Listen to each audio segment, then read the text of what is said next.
Assalamualaikum warahmatullahi wabarakatuh. Terima kasih buat kalian yang sudah klik video ini. Kalian bisa bantu channel ini untuk terus berkembang dengan klik tombol subscribe. Dan jangan lupa guys, aktifkan tombol loncengnya agar kalian selalu mendapatkan video terupdate dari kita. So, choose to video.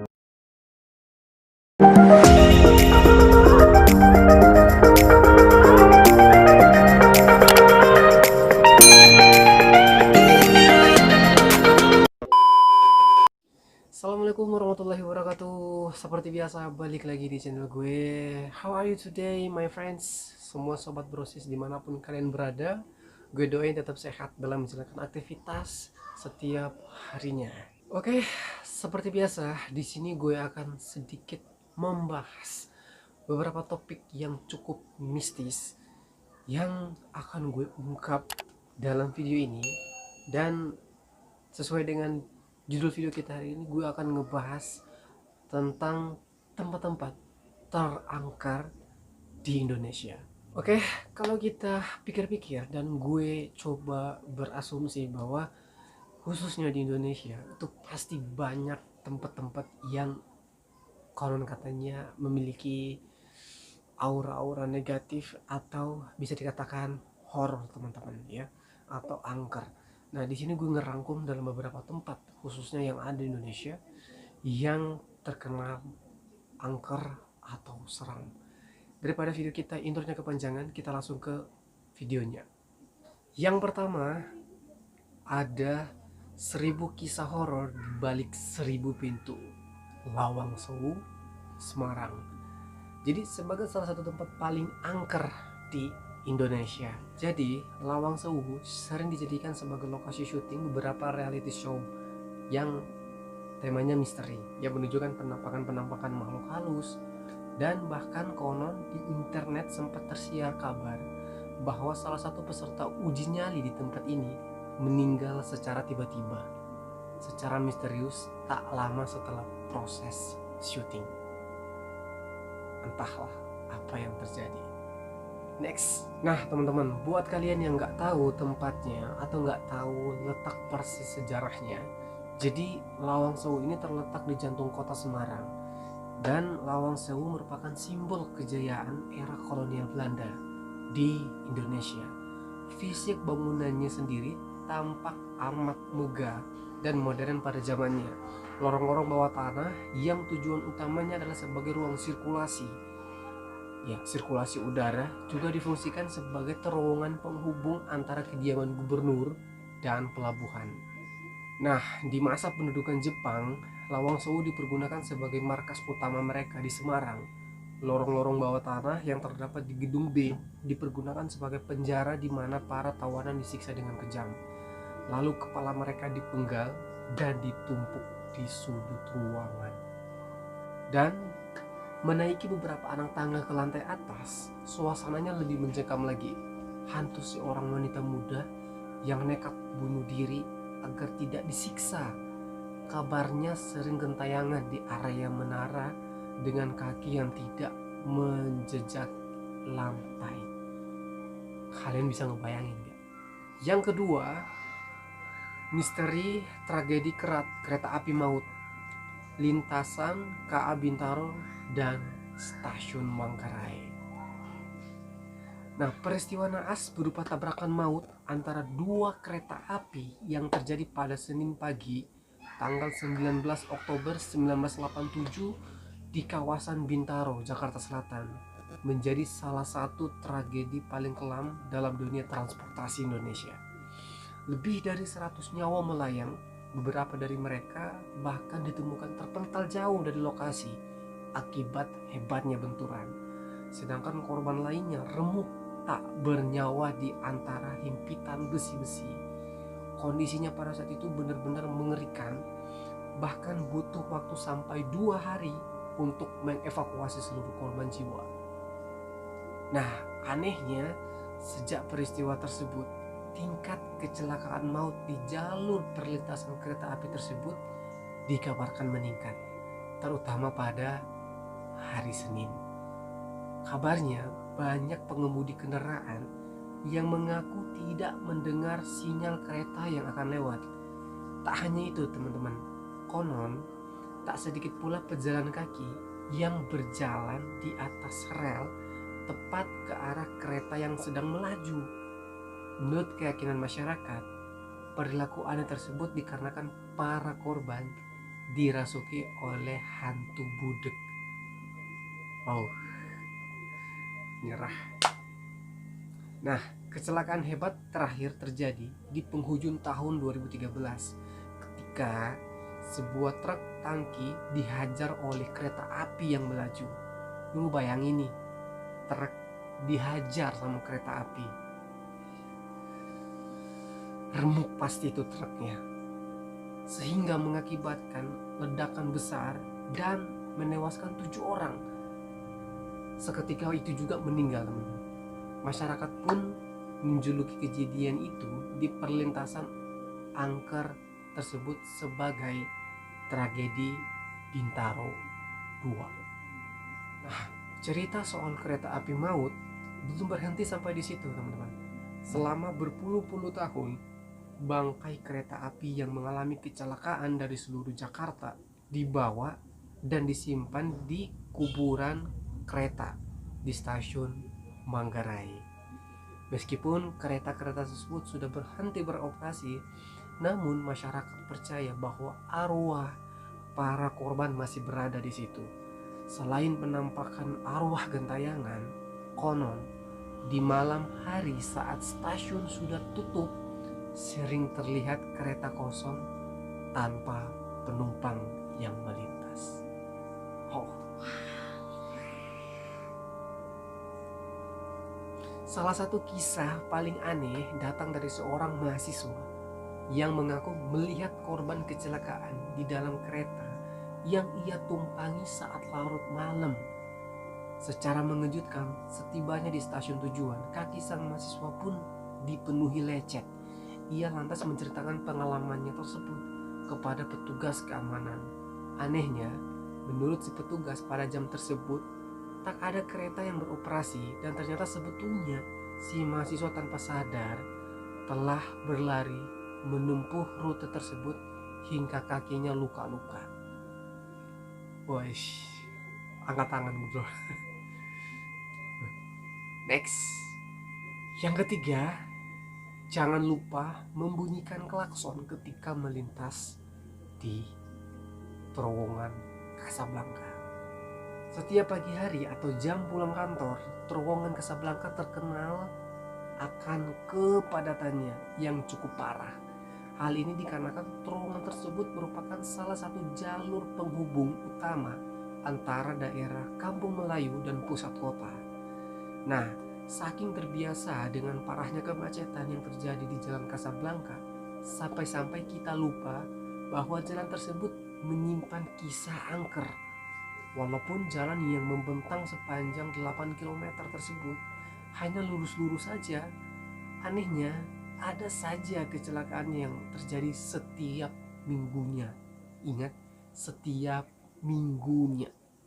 Bahkan jalan layang yang baru dibuat pelintas di atasnya saja sudah memakan beberapa korban jiwa. Kalau dirunut kembali, jalan Casablanca pada tahun 80-an, di mana terowongannya berada melintasi jalan Taman Pemakaman Menteng Pulo. Nah, pemindahan makam dan kerangka secara asal-asalan dikabarkan telah membuat para roh marah. Salah satunya adalah seorang wanita berpakaian merah. Beberapa tahun kemudian, seorang kakek ditemukan tewas tergantung dengan tali di lehernya tepat di ujung terowongan. Oleh karena itu, mitos mengatakan Anda diharuskan membunyikan klakson sebanyak 3 kali ketika hendak memasuki terowongan tersebut supaya tidak mengalami kejadian yang aneh-aneh. Penasaran dan gak percaya? Boleh dicoba sendiri. Yang keempat, pusat perbelanjaan angker, Mall Klender. Krisis ekonomi yang melanda tanah air pada akhir dekade 90-an sempat memicu kekacauan dan kerusuhan di mana-mana. Di sana sini terjadi penjarahan, pembantaian dan juga pemerkosaan.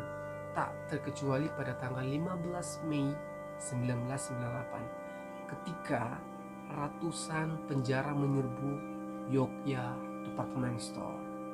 Nah, kejadian tersebut membuat panik para pengunjung dan penjaga toko yang langsung berhamburan menyelamatkan diri. Para penjara lantas menyulut api yang langsung melalap habis bangunan 4 lantai ini. Lebih dari 300 orang terkurung di dalam karena takut diserang penjara kalau keluar. Ironisnya, mereka malah tewas terbakar. Tragedi suram yang sulit untuk dilupakan tersebut hingga saat ini dikenal sebagai Mei Kelabu, sebuah sejarah kelam bangsa Indonesia yang mengejutkan semua orang termasuk dunia internasional. Nah, meskipun pada tahun 2000 pusat perbelanjaan tersebut telah dibangun kembali dan beroperasi dengan nama Mall Klender, namun masih tetap menyimpan trauma mendalam bagi warga sekitar. Konon ada 8 hantu gentayangan di sekitar mall tersebut. Salah satunya adalah penumpang bis misterius yang kerap menumpangi bus di malam hari. Lalu tak lama setelah bis melaju, ia lantas menghilang. Sebuah telepon umum yang ada sebelum bangunan tersebut dibakar hingga saat ini dibiarkan dan tak diganti, karena katanya ada arwah yang mendiaminya. Jadi siapapun tak berani mengambil risiko dengan membuangnya. Next, yang kelima, epicentrum segitiga Bogor yang misterius, Gunung Salak. Dari sekian banyak lokasi paling angker di Indonesia, Gunung Salak merupakan tempat yang telah menelan korban jiwa paling banyak hingga saat ini. Termasuk diantaranya adalah 7 kecelakaan pesawat yang terjadi secara misterius. Nah, meskipun tak setinggi gunung-gunung lain di Jawa, untuk menaklukkan gunung yang satu ini bukan perkara mudah. Bahkan bagi pendaki berpengalaman sekalipun, selain jalurnya yang berbahaya, danau dan gas beracun kerap memakan banyak korban tiap tahunnya. Nah, mereka yang berhasil selamat mengisahkan pengalaman ngeri mereka berjalan melingkar terus-menerus tanpa henti selama berjam-jam, tak tentu arah di tengah hutan lebat. Wow. Nah, kecelakaan pesawat terakhir di Gunung Salak terjadi pada tanggal 9 Mei 2012 ketika pesawat Superjet milik Rusia yang sedang diuji coba mendadak hilang kontak dan menabrak tebing hingga hancur berkeping-keping. Tak satu pun penumpangnya selamat. Kalian pasti pernah dengar berita soal kecelakaan pesawat di Gunung Salak.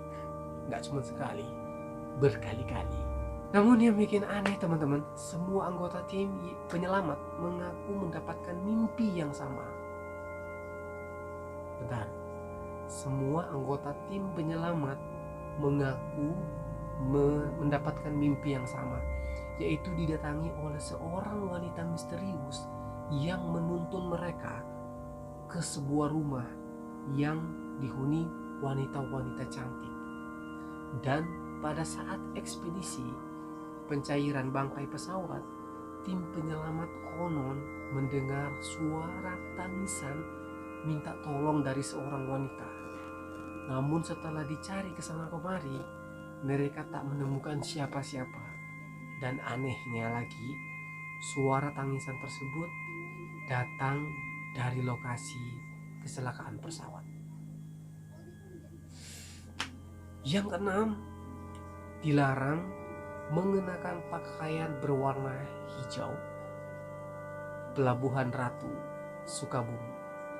Nah, kisah kecemburuan yang terjadi di keluarga kerajaan Mataram pada abad ke-16 telah memakan korban seorang ratu yang mengorbankan dirinya ke laut lepas. Legenda tragis tersebut sampai saat ini masih hidup. Sekitar 5 jam perjalanan dari Jakarta, tepatnya di kawasan Sukabumi, bagian selatan, terdapat kawasan pesisir bernama Pelabuhan Ratu yang terkenal akan pasirnya yang putih serta ombak besar yang menantang, khusus bagi para surfer. Nah, tapi Anda jangan sampai terlena dengan keindahan lautnya, karena tak sedikit wisatawan yang tewas ditelan ombak ketika liburan di sini, guys. Sebagian besar korban adalah laki-laki, dan kabarnya mereka semua mengenakan pakaian yang ada unsur warna hijau ketika sedang berenang. Nah, oleh sebab itu ketika beredar kabar bahwa sang ratu pantai selatan Nyi Roro Kidul murka, oleh sebab itulah beredar kabar bahwa sang ratu pantai selatan Nyi Roro Kidul murka dan menarik mereka ke laut mengenakan warna kesukaannya. Nah, tak seperti kebanyakan legenda di Indonesia yang hanya dianggap sebagai dongeng pengantar tidur, kisah Nyi Roro Kidul diyakini keberadaannya oleh banyak orang, tak terkecuali Presiden Soekarno.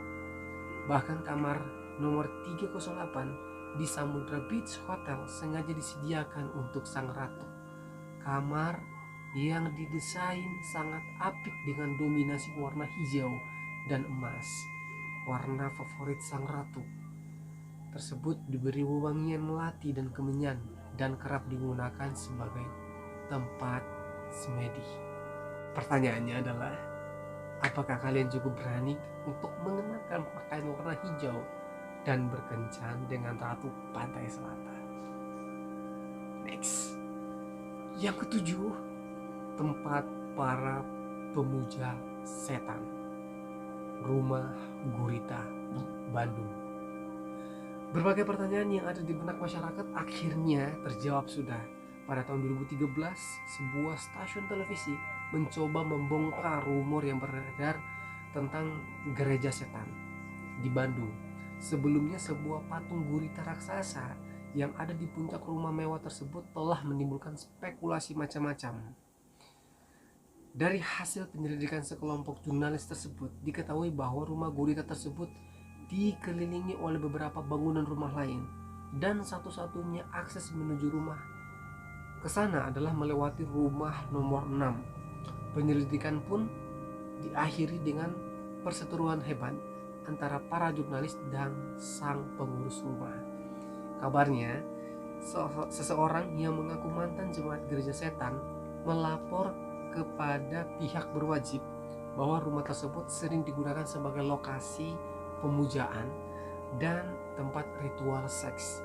Namun sampai sekarang belum ada bukti-bukti yang nyata yang mendukung pernyataan tersebut. Nah, si pemilik rumah pun muncul di wawancara di televisi dan ia menampakkan kekesalannya atas tuduhan-tuduhan tersebut. Sebagai seorang pecinta seni, ia menjelaskan bahwa setiap rumah di komplek tersebut sengaja dibangun untuk melambangkan perjalanan hidupnya, termasuk soal penggulatannya hidup dan keyakinannya. Tak heran jika ia emosi. Ya, kita boleh percaya atau enggak ya teman-teman. Next aja lah. Yang ke-8, ini tempat yang sangat fenomenal. Pasti kalian sudah tahu, pernah dengar juga. Simbol peristiwa berdarah dan ketidakadilan, Lubang Buaya, Jakarta. Sebuah monumen dibangun sebagai pengingat akan sejarah berdarah Indonesia. Lubang Buaya merupakan lokasi tempat pembunuhan sadis terhadap 7 orang perwira TNI pada tahun 1965. Peristiwa tersebut akhirnya memicu kudeta militer terhadap Presiden Soekarno. 25 tahun kemudian, sebuah museum didirikan untuk mengedukasi masyarakat atas peristiwa kelam tersebut. dilengkapi dengan diorama berisi patung-patung lilin yang menggambarkan bagaimana para jenderal tersebut diciduk dan dibantai. Di tengah monumen terdapat sebuah sumur kecil, tempat di mana jenazah ketujuh jenderal tersebut dibuang. Sampai sekarang tragedi tersebut masih menjadi kontroversi teman-teman, terutama perihal bagaimana kejadian yang sebenarnya terjadi dari keberadaan film propaganda yang wajib ditonton oleh anak-anak sekolah kini sudah ditiadakan, sampai teori keterlibatan CIA pun beredar. Mungkin itulah mengapa konon hingga kini masih sering terdengar suara-suara tangisan misterius dari arah sumur maut tersebut. Juga suara langkah-langkah kaki di lorong museum saat tengah malam. Jangan heran pakaian-pakaian yang dikenakan para jenderal saat dibunuh yang kemudian dipajang di museum ini pun masih berlumuran darah kering. 9. Berada lebih dekat dengan kematian. Desa Trunyan, Bali. Terletak di tepi Danau Batur di daerah Kintamani, warga di desa ini memiliki tradisi yang berbeda dengan masyarakat Bali pada umumnya. Di sini jenazah orang yang meninggal tidak dikremasi maupun dikubur. Nah, melainkan dibiarkan membusuk di dalam kandang bambu yang didirikan di sekitar pohon trunyan. Aroma wangi yang dikeluarkan dari pohon ini secara alami menutup aroma busuk dari jenazah-jenazah tersebut. Begitu mayat sudah terurai, sisa-sisa tengkorak dan tulang belulangnya kemudian ditata dengan rapi di bagian bawah pura. Sayangnya area ini sekarang tidak terbuka untuk umum, teman-teman.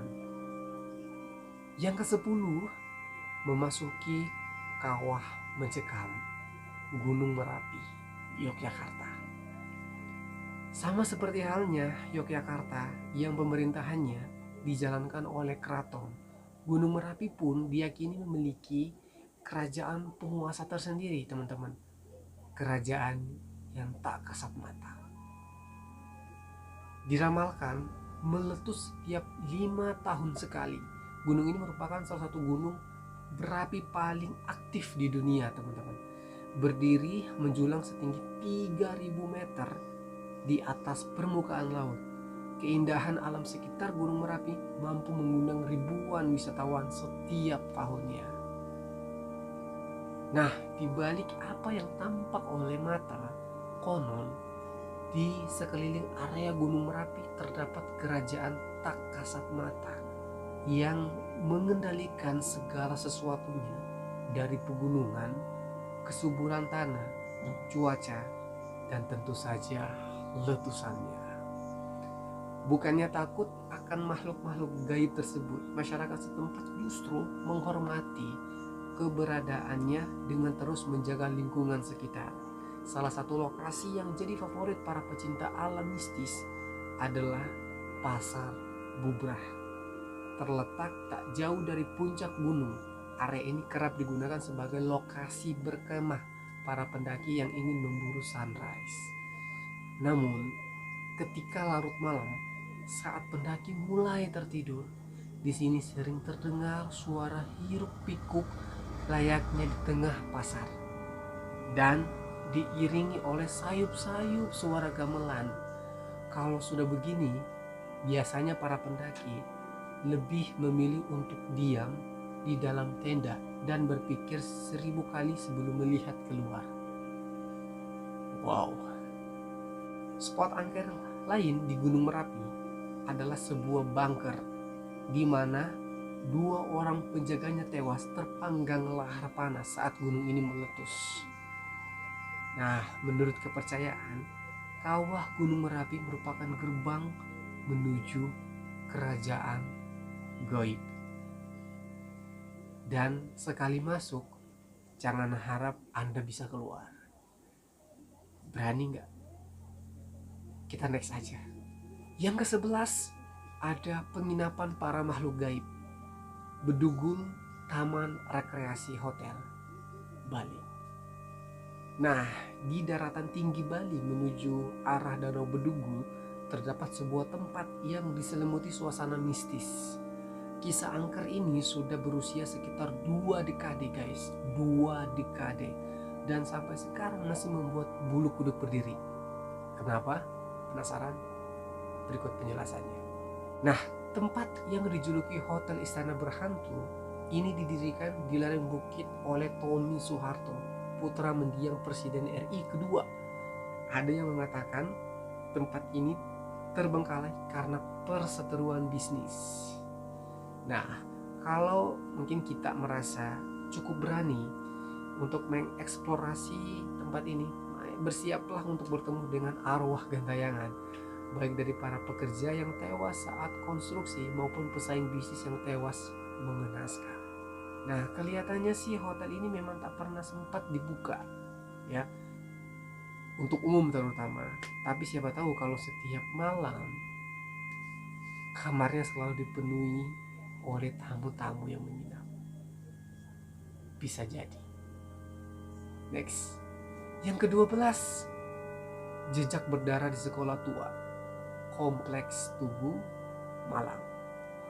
Terletak di pusat kota Malang, jejak sejarah yang pernah menjadi kebanggaan kota berubah tak terduga saat Perang Dunia Kedua dan meninggalkan memori kelam dan berbagai misteri. Nah, pada masa penjajahan, ketiga buah sekolah yang ada di kompleks ini digunakan sebagai camp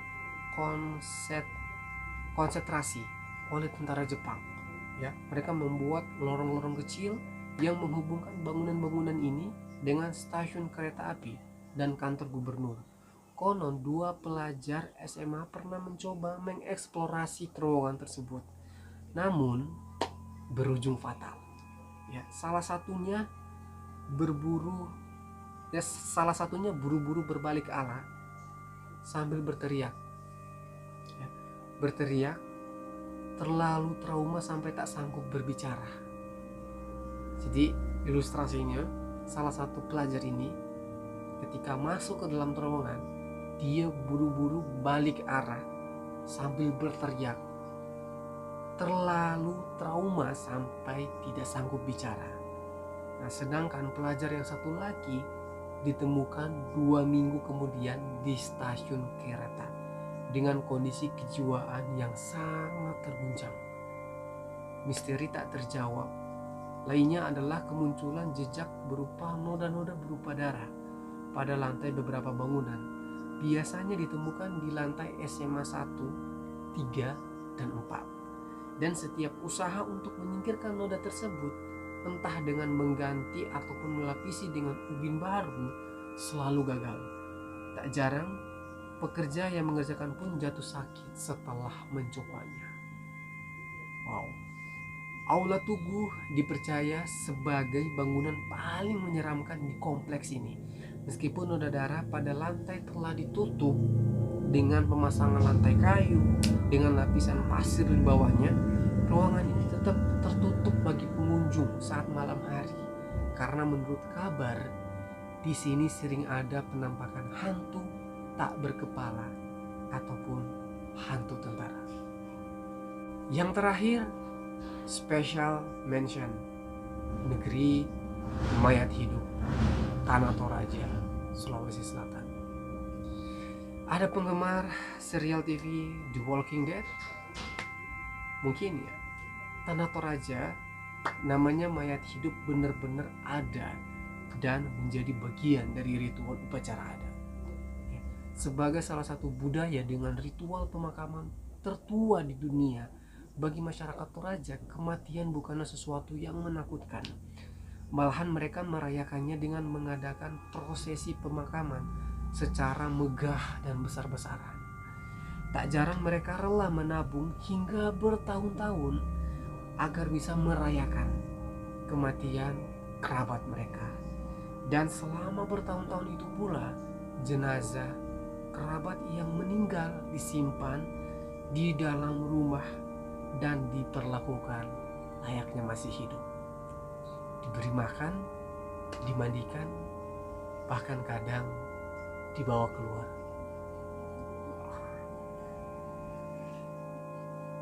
Menurut kepercayaan masyarakat Toraja, seseorang baru benar-benar meninggal setelah dilakukan upacara lusinan kerbau dan babi sengaja dikorbankan untuk perayaan yang berlangsung sampai 11 hari. Kemudian arak-arakan membawa jenazah tersebut menuju Bukit Batu, di mana peti mati mereka telah dipersiapkan. Bayi-bayi yang meninggal sebelum tumbuh gigi, mereka akan dimakamkan di lubang-lubang khusus yang dipahat di batang pohon. Bagian lain dari tradisi yang benar-benar langka ini adalah anggota keluarga yang masih hidup akan memandikan dan menggantikan pakaian sang jenazah setiap tahun lewat upacara Ma Nene. Dan tak berakhir sampai di situ. Jenazah kemudian dibawa ke tempat di mana mereka meninggal, lalu dibiarkan berjalan kembali ke bukit. Patung-patung kayu dengan bentuk menyerupai sang jenazah, lengkap dengan pakaian dan perhiasan, diletakkan di lubang-lubang bukit.